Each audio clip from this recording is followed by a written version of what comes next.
Le delta de la rivière Athabasca est un des plus grands deltas intérieurs de la planète. Il est situé dans le nord des plaines de l'ouest canadien. Dans cette immensité faite de marécages et de rivières s'inscrit le parc national Wood Buffalo avec ses 45 000 km² dans lequel vivent les Indiens Cris et Chipewyan. Ce parc sauvage abrite des milliers d'animaux, y compris le plus grand troupeau de bisons des bois qui cohabitent avec les loups.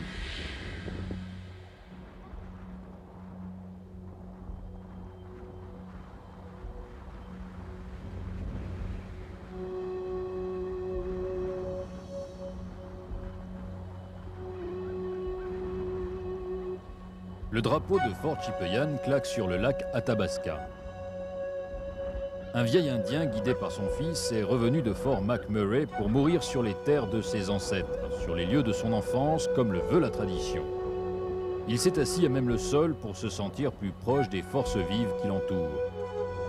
Les deux Chipewyan viennent chaque jour sur ce point culminant du village et le père transmet au fils les histoires qui ont marqué son existence de chasseur de fourrure, de pêcheur et d'homme du delta.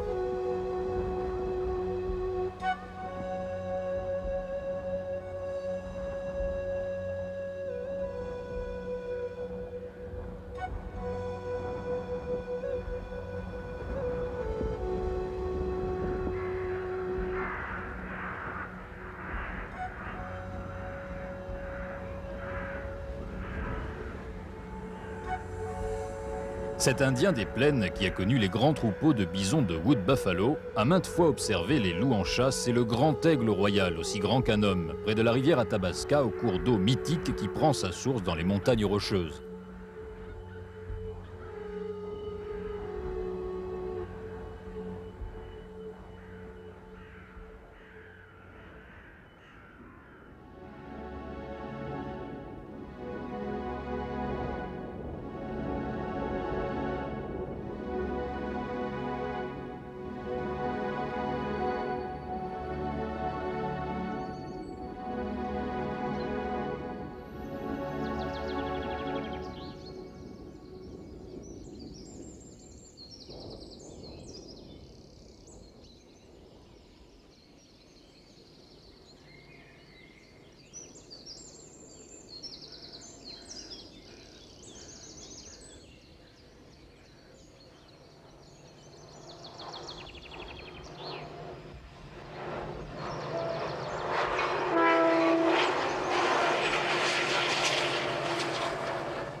Au début du siècle, le Grand Trunk Pacific et le Canadian Northern obtiennent l'autorisation de construire une voie de chemin de fer qui traversera les Rocheuses par le col Yellowhead. La ligne qui relie Jasper à Edmonton fut inaugurée en 1912. 5 années auparavant, le parc Jasper avait été créé. Cela provoqua l'expulsion des pionniers contre une somme de 5 000 $ d'indemnité chacun. Les habitants de cette cabane, construite selon des normes séculaires, furent les derniers expulsés.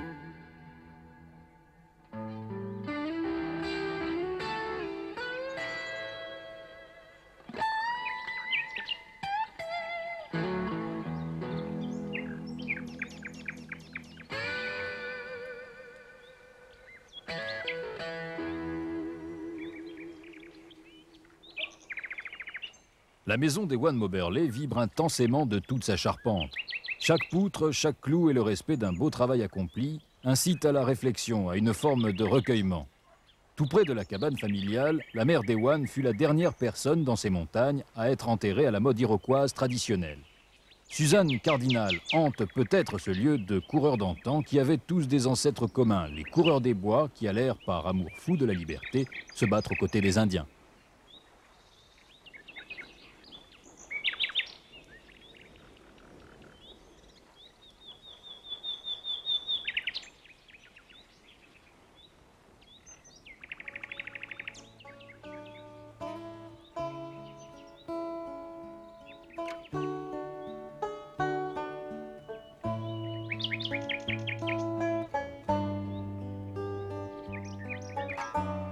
Dans cet immense parc de Jasper, un poste de traite de fourrure appelé Jasper House fut construit en 1813 afin d'accueillir les premiers trappeurs européens aidés par les Iroquois et les Cris. Ainsi naquirent les grandes familles de métis, les Moberley, les Joachim, les Breyland, les Cardinal. Un certain Louis Kwarawante est sans conteste l'un des principaux aïeux de toute cette population métisse des environs. Sa femme lui a donné 36 enfants. Tout cela fit un joyeux mélange auquel vinrent s'ajouter les alpinistes de tout poil, des négociants et d'autres tribus indiennes, les Salish, les Beaver, les Assiniboines, quelques Chipoyan, les Nipissing. Aujourd'hui, de nombreux descendants vivent dans la région.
Ce casse-noix d'Amérique est un jet au cri grinçant et nasillard. Il est posé sur un épinette d'Engelmann, dont certains ici atteignent 700 ans. Il semble apprécier avec son camarade corbeau le champ de glace Columbia, né il y a 2 millions d'années. C'est le sommet hydrologique de l'Amérique du Nord. Il culmine à 3460 mètres. L'eau de fusion s'écoule jusqu'aux océans Pacifique, Arctique et Atlantique. C'est là que la rivière Athabasca prend sa source.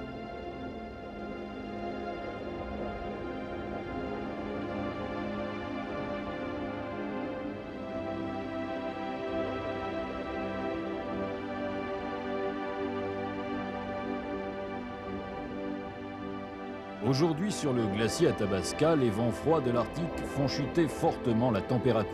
La glace craque et les crevasses résonnent sous les bourrasques, comme il y a 10 000 ans, à l'époque glaciaire.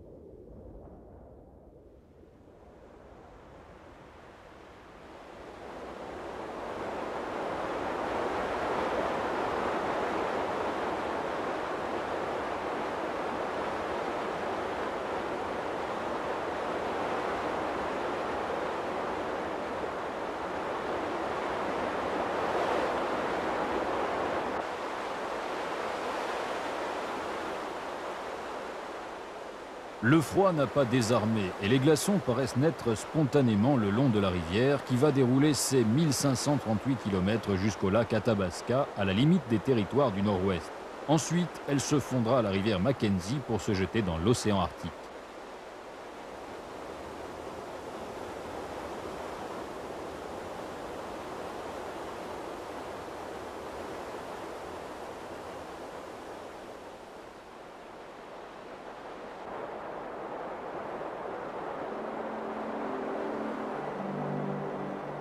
Chaque parcelle de la terre est sacrée pour mon peuple. Chaque aiguille de pin luisante, chaque rive sableuse, chaque lambeau de brume dans les bois sombres, chaque clairière et chaque bourdonnement d'insectes est sacré dans le souvenir et l'expérience de mon peuple. Nous sommes une partie de la terre et elle fait partie de nous. Les fleurs parfumées sont nos sœurs. Le cerf, le cheval, le loup, le grand aigle, ce sont nos frères. Les crêtes rocheuses, les sucs dans les prés, la chaleur du poney et l'homme, tous appartiennent à la même famille. J'ai vu 1 millier de bisons pourrissant sur la prairie, abandonnés par l'homme qui les avait abattus d'un train qui passait. Je ne comprends pas comment le cheval de fer fumant peut être plus important que le bison que nous ne tuons que pour subsister. Qu'est-ce que l'homme sans les bêtes? Si toutes les bêtes disparaissaient, l'homme mourrait d'une grande solitude de l'esprit. Car ce qui arrive aux bêtes arrive bientôt à l'homme. Tout ce qu'il fait à la terre, il le fait à lui-même.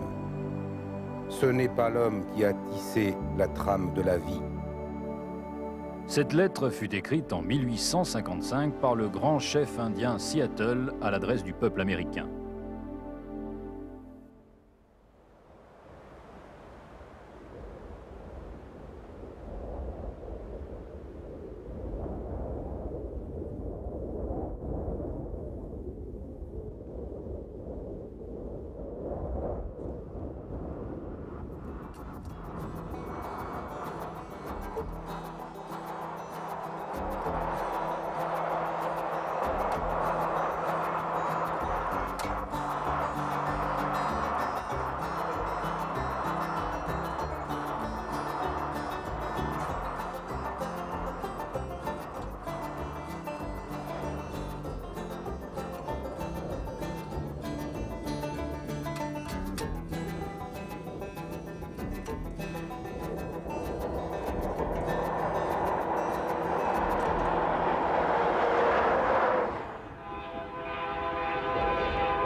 La rivière Athabasca, c'est la seule rivière qui commence et qui se termine en Alberta. C'est une rivière donc qui a de l'importance pour la province. L'eau qui vient des Rocheuses maintient aussi le niveau d'eau sur le lac Athabasca.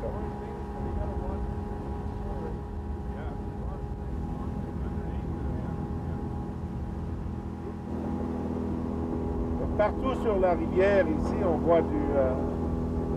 voit de la faune comme ça. Pour situer un peu, ici à notre gauche, c'est la réserve de Chipewyan.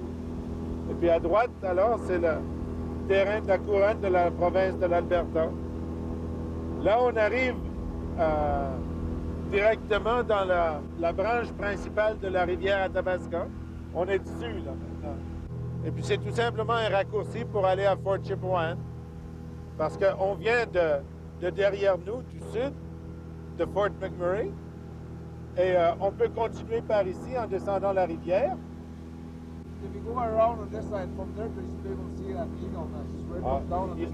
Il dit que pas loin d'ici, il y a un nid d'aigle. Alors on va aller à droite et on va voir si on peut voir le nid, ce qui nous donnera peut-être la chance d'approcher un ou deux aigles de plus près un peu. Là, ici, regardez. Il faut faire attention au bois dans la rivière. John me dit de faire attention. Il parle moins et puis faire plus attention.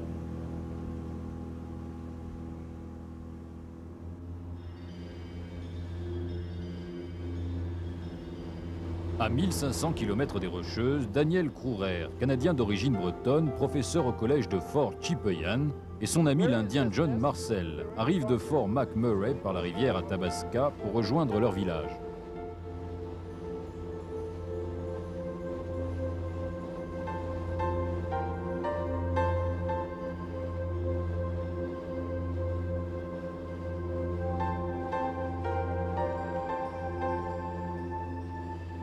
Pourquoi j'aime bien le pays?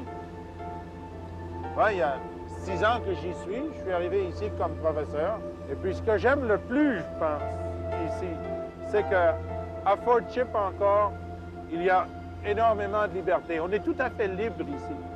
Ça ne prend qu'un bateau, un motoneige l'hiver, et on peut faire tout ce qu'on veut. On ne se fait pas emmerder par les lois d'une plus grande population. C'est un des rares coins au monde encore où je pense qu'on peut dire qu'on peut être libre encore.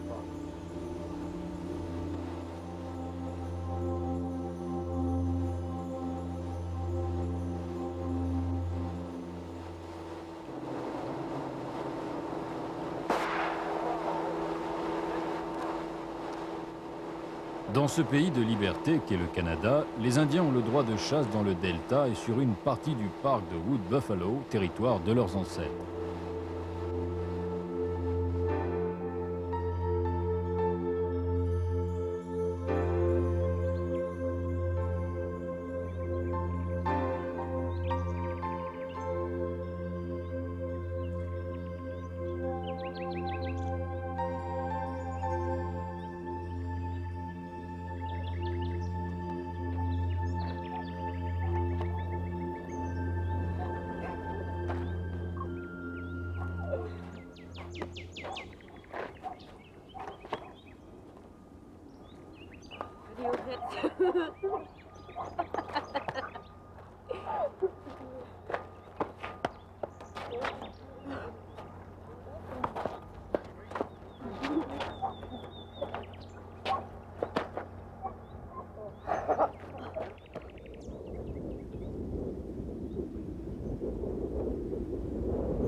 Il a neigé toute la nuit sur Fort Chipewyan et le village s'est retrouvé habillé de blanc en quelques heures. Cette année, la neige est en avance et Daniel annonce qu'elle ne tiendra que quelques jours. Le vrai froid, ce sera quand les canards et les grandes oies commenceront leur migration vers le sud. Alors, le ciel se couvrira de milliers d'oiseaux.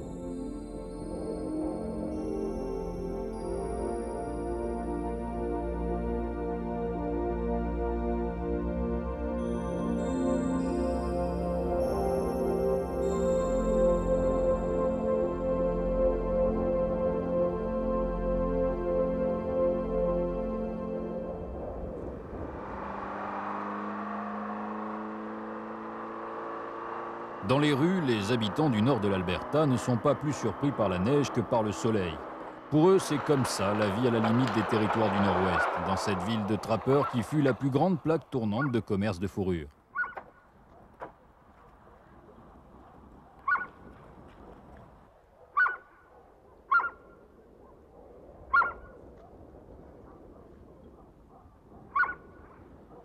D'une blancheur immaculée, la vieille église anglicane, créée en 1874, laisse reposer à ses pieds les premiers trappeurs ou négociants écossais dont le sang se mêla rapidement à celui des Indiens.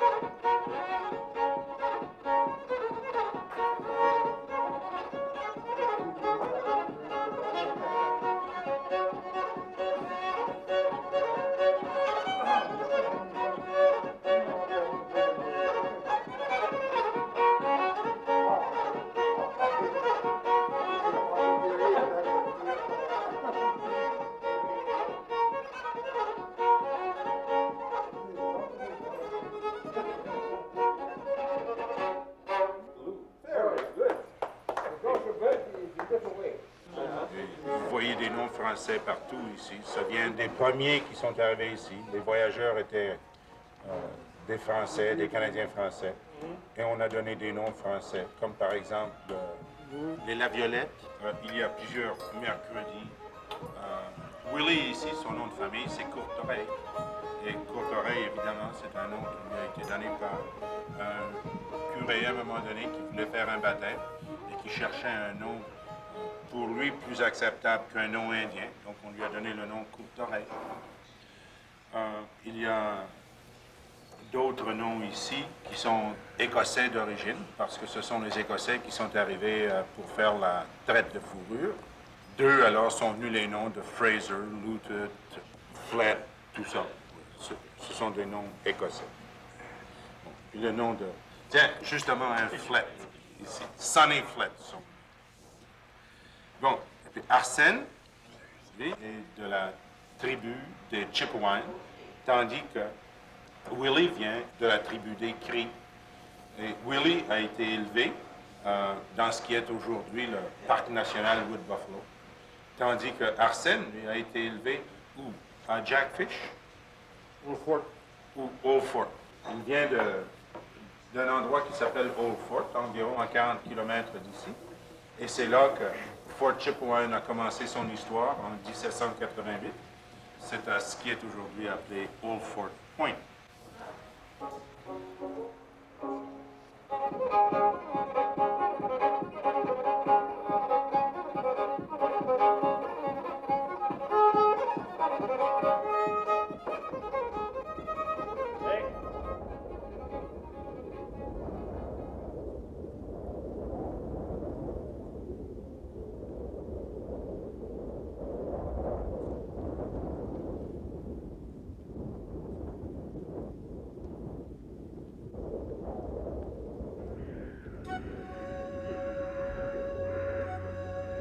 Il n'est plus de jour où le vieil Indien et son fils ne viennent sur la colline. Ces hommes qui descendent des farouches et valeureux guerriers et des grands chasseurs de bisons n'ont pas peur de la mort. Ils regrettent qu'il n'y ait plus un coin sous ces étoiles pour leur sourire, là où les Indiens puissent s'implanter et soupirer. Je suis vraiment chez moi. Il se peut que Wakanda nous accorde une telle place, mais il semble que ce ne sera qu'à son côté, lorsque nous parcourrons les grandes plaines sur des chevaux ailés et que nous ne compterons plus les lunes d'argent.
Comme chaque jour, quand les lacs ne sont pas gelés, le vieux Beaver part en tournée d'inspection au-dessus du parc de Wood Buffalo créé en 1926. Là vit le dernier grand troupeau de bisons des bois qui représente environ 3500 têtes. La végétation du parc est caractéristique de la zone des forêts boréales d'Amérique du Nord, clairsemée par les tourbières et les prairies. Cette image du delta intérieur des rivières Lapé et Athabasca s'émaille en automne et au printemps de plus d'1 million de points multicolores que représentent les oiseaux migrateurs qui survolent et nidifient dans cette région de l'Alberta. D'une superficie de 45 000 km², le parc national, véritable poumon écologique de l'Amérique du Nord, est un des plus étendus sur Terre. Il y a plus de 9000 ans que l'homme habite cette région, depuis le recul des derniers glaciers.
Le sympathique couple que forment l'Écossais John Riney et Alice Martin, mi-Chipewyan, mi-française, part ce matin pour le village d'origine d'Alice, Jack Fish. Ils sont accompagnés par John, le frère d'Alice, de leur fils et de Daniel. Il fait très froid ce matin et chacun a l'onglet et les poumons gelés. Jack Fish est devenu la petite résidence du week-end située en plein cœur du delta.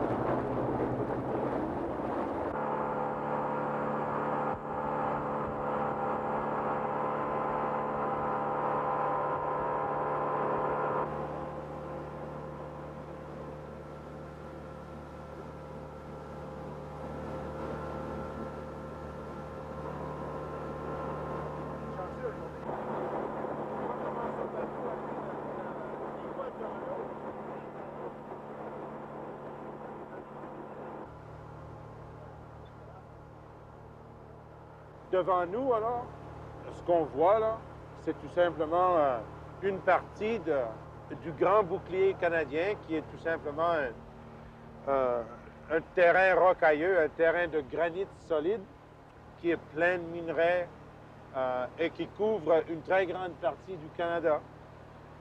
Au nord de Fort Chip, c'est ce qu'on a, parce qu'on est tout à fait sur le bord du bouclier à Fort Chip. Si tu vas à l'ouest, si tu vas au sud de Fort Chip, tu rentres dans le delta qui est formé par les deux rivières, les deux grandes rivières de l'Athabasca et de la rivière La Paix.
L'énigmatique John Riney, qui s'occupe des affaires indiennes, garde secret son passé. Il est le compagnon d'Alice. Tous les deux militent ardemment pour la défense des Indiens, ainsi que pour la sauvegarde du delta, qui se trouve aujourd'hui très menacé par un barrage et par les usines de pâte à papier gérées parfois par des Japonais. Une nouvelle usine de pâte à papier devrait s'ouvrir dans plusieurs mois, la plus grande du monde. Cela va tout détruire, toute la faune et la nature que nous apprécions en cette minute. Avec les problèmes du premier barrage, en quelques années déjà, les rats musqués sont passés de plus d'1 million à pratiquement zéro.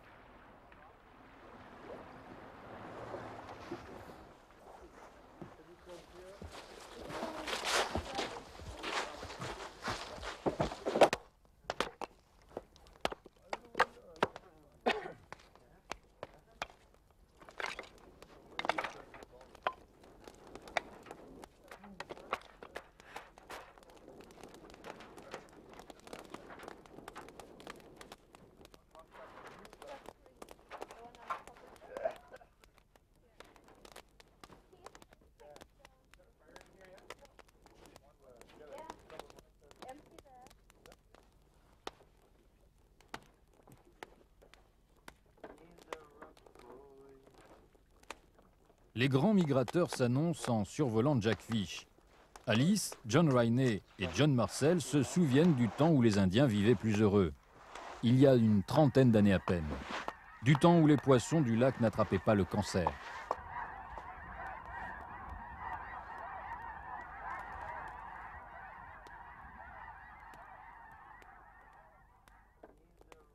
Je me souviens lorsque nous étions des enfants. Ici vivaient plusieurs familles. Toutes les maisons étaient occupées. Il y avait aussi beaucoup de tipis. Les gens campaient tout l'été. On jouait à cache-cache. Nous étions une trentaine de gosses. Imaginez combien d'habitants vivaient là. Jamais nous n'allions en ville. Nous restions là tout l'été et la vie était belle. Il y avait beaucoup de poissons et beaucoup d'oiseaux et nous n'avions aucun souci. Ce pays où habitaient tant de gens, la plus ancienne communauté de cette région du Canada, a fait vivre certainement plus d'habitants qu'aucune autre partie de l'Alberta. Cela n'est plus le cas aujourd'hui. On trouvait encore beaucoup de faune sauvage.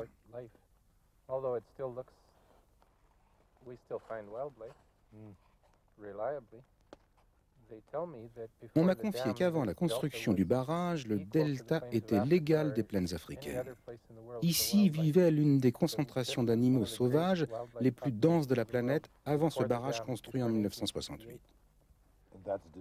Tout ça est en train de disparaître. Disparu à jamais.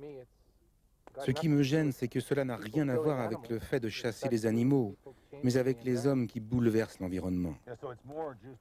Donc ce n'est pas le problème de chasser trop de rats musqués. Dans ce pays, les trappeurs n'ont jamais exterminé les animaux. Ce sont les citadins qui ont besoin de grille-pains électriques, de fours à micro-ondes ou de téléviseurs. Ce sont eux qui tuent la faune. Ils ont besoin de papier pour leur bureau. Ils ont besoin d'électricité et nos rivières payent pour cela. Il y a une usine de pâte à papier sur Hinton, à une centaine de kilomètres en amont. Les déchets contiennent des dioxines et du gurgural. Je ne bois pas l'eau d'ici. Je préfère aller à 5 miles plus loin pour me faire un café.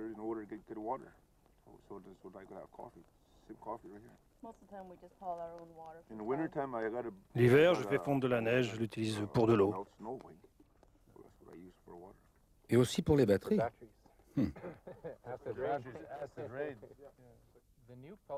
La nouvelle usine de pâte à papier qui va s'ouvrir l'année prochaine sera, je crois, la plus grande au monde dans le genre.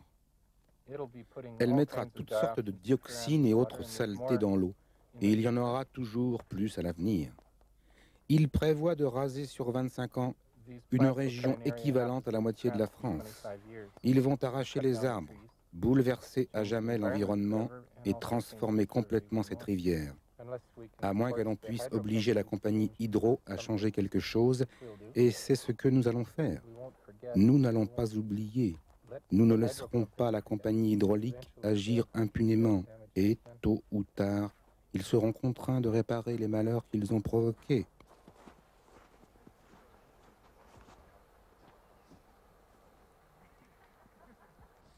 Le fils d'Alice est parti chasser l'orignal, ce qui peut fournir de la nourriture une semaine entière pour toute la famille.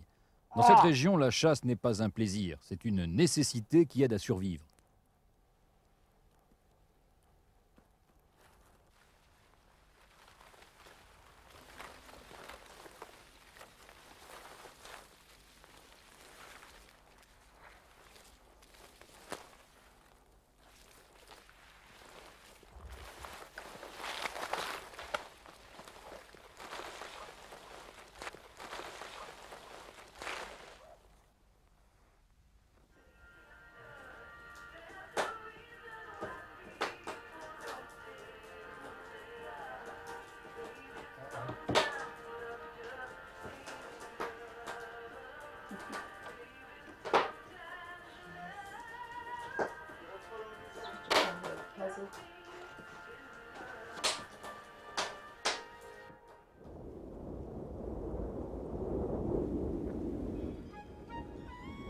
Le vent s'est levé.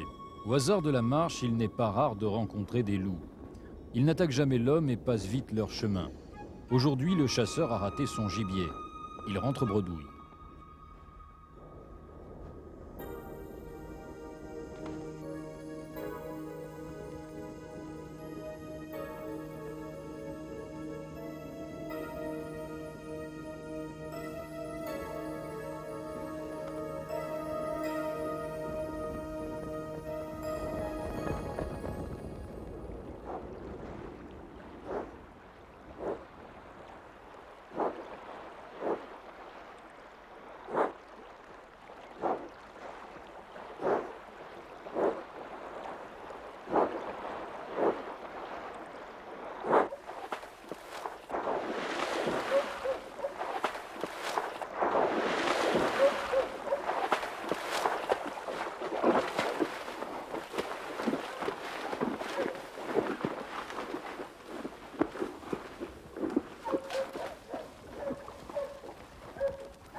À Wood Buffalo, la nature resplendit encore et les traces visibles de pollution sont peu perceptibles pour un œil non averti. Mais il faut prendre garde à l'idéologie productiviste. Les écologistes, les vrais, adeptes dès le 19e siècle du célèbre philosophe américain Ralph Emerson, disent souvent des mots justes en faisant valoir que la pollution, le gaspillage et l'épuisement des ressources non renouvelables conduisent l'être humain à scier la branche sur laquelle il est assis.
C'est le chemin des nids d'araignées.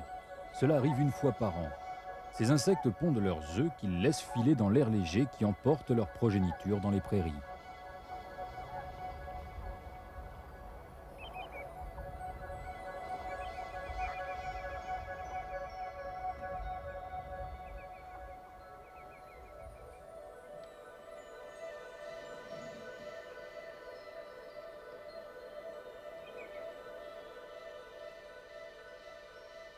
Le soir, étrangement, un tapis d'or et d'argent recouvre les herbes à bison.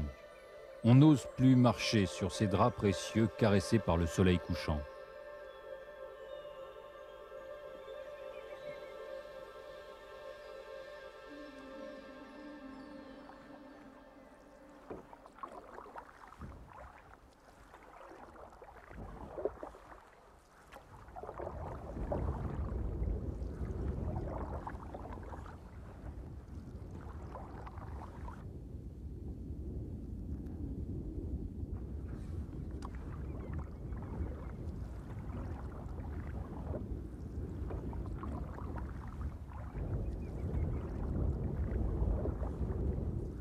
Lou Carbine, qu'on appelle l'homme des loups, est un Canadien scientifique biologiste mondialement reconnu pour sa connaissance des loups et des bisons.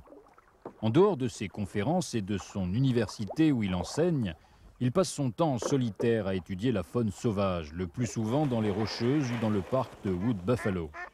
Le rendez-vous miraculeux entre Lou et Daniel Kruger avait été fixé 2 mois à l'avance dans ce coin perdu du delta. Lou Carbine a tenu parole avec 3 heures de retard. How are you? Good. Good. You remember when we last met? Oh, quite a few years ago. Yeah. Edmonton, wasn't it? 88. That's right. You've got an excellent memory. Yeah, that was a conference in Fort Sill. We were at the museum. Yeah. That's, well, you know, The only way they can clear that is if they led me to believe that you committed yourself to them before. I think that would be There we something else. Trying to please everybody, and you just end up pleasing no one. Put the bison here. You say that you've been coming here for 6 years now. What have you been doing? Yeah. Actually, into the park, I've been coming here for about 26 years now. Yeah, I The first time 26 years ago. And then in 1979 to 1982, I was involved in a very detailed wolf study, wolf bison study, with a student, Sebastian Odenbrook. J'ai travaillé dans les Rocheuses canadiennes. En effet, l'un de mes principaux sujets d'étude sur les loups se situait dans les Rocheuses et le parc national Jasper. J'ai commencé à travailler sur cette espèce dans ce cadre qui était passionnant pour moi. Ensuite, j'ai poursuivi ces études à l'autre bout de la rivière à Athabasca, ce qui m'a conduit au bison du parc national. Ces 2 grands parcs régionaux sont reliés par cette longue rivière. C'est une joie immense de me trouver dans cette superbe contrée et de travailler au bout de la rivière à Athabasca. Vous savez que le loup est un prédateur très efficace et qu'il a un impact énorme en l'occurrence sur les bisons.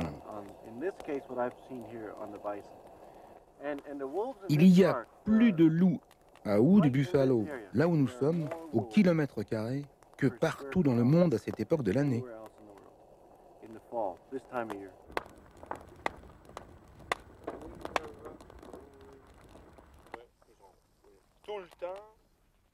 Très tard dans la nuit, les deux professeurs fêtaient encore joyeusement leur retrouvailles.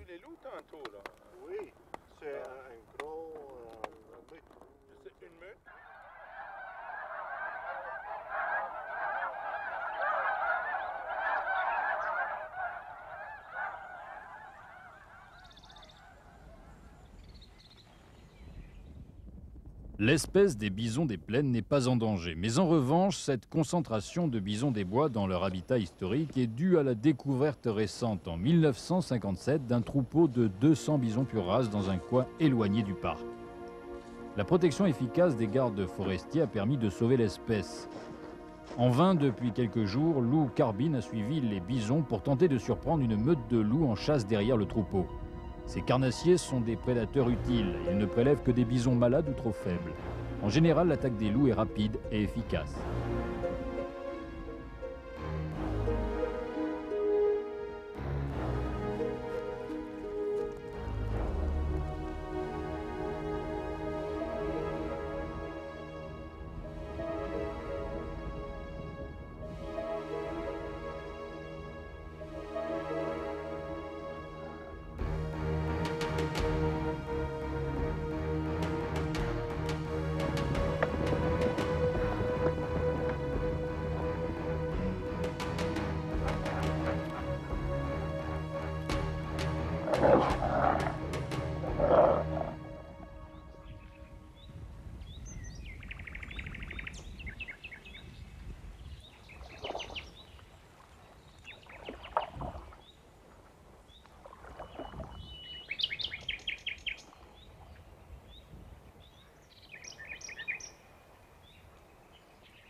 C'est une expérience extraordinaire de se trouver dans un parc comme celui-ci, d'avoir le privilège de vivre dans la nature et d'observer des bisons et des loups qui vivent dans le même système.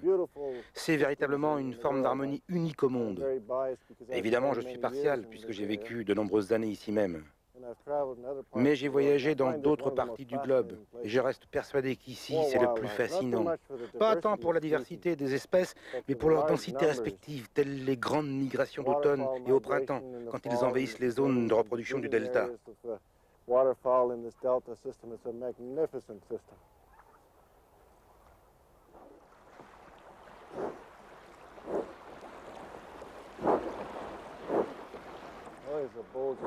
Oh, il y a un bison qui traverse la rivière. C'est un très gros mâle, un solitaire. Il vient tout juste de quitter le troupeau. C'est un très vieux spécimen. Il traverse lentement, sans hâte. Les femelles et les petits sont ensemble dans le troupeau quand ils sont importants. Il y a parfois 100 ou 200 têtes à cette période de l'année. Alors les loups suivent les troupeaux de bisons et passent ce temps aussi dans les zones d'hiver. En hiver, les loups mangent beaucoup de jeunes bisons ou des vieux solitaires, comme celui-ci.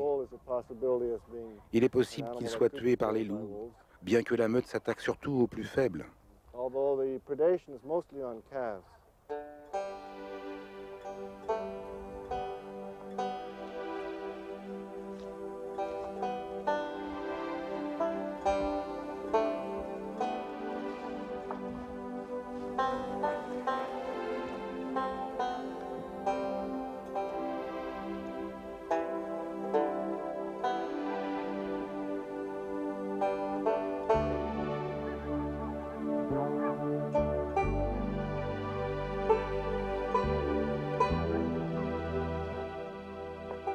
Au XVIIIe siècle, il y avait 60 millions de bisons en Amérique.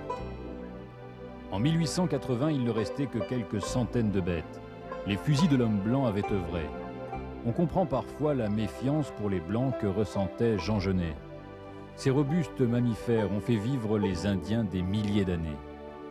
À Wood Buffalo, les plus gros animaux peuvent atteindre 1 tonne.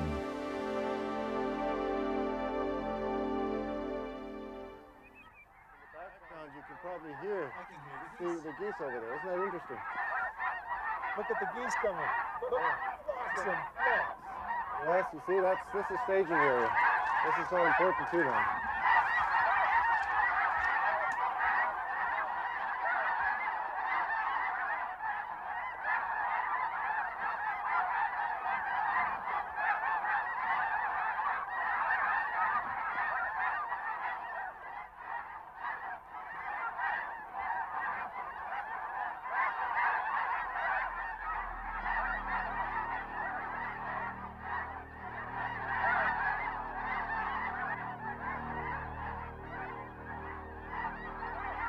Cette fois, l'hiver est bien là et c'est le grand départ bruyant des oiseaux migrateurs. Tout le delta va se couvrir de neige. Alors, rivières et lacs seront pris par le gel jusqu'au cœur. Il faut se souvenir encore et toujours des mots laissés sur le parchemin par le chef indien Seattle en cette année 1855. Qu'est-ce que l'homme sans les bêtes? Si toutes les bêtes disparaissaient, l'homme mourrait d'une grande solitude de l'esprit. Car ce qui arrive aux bêtes arrive bientôt à l'homme.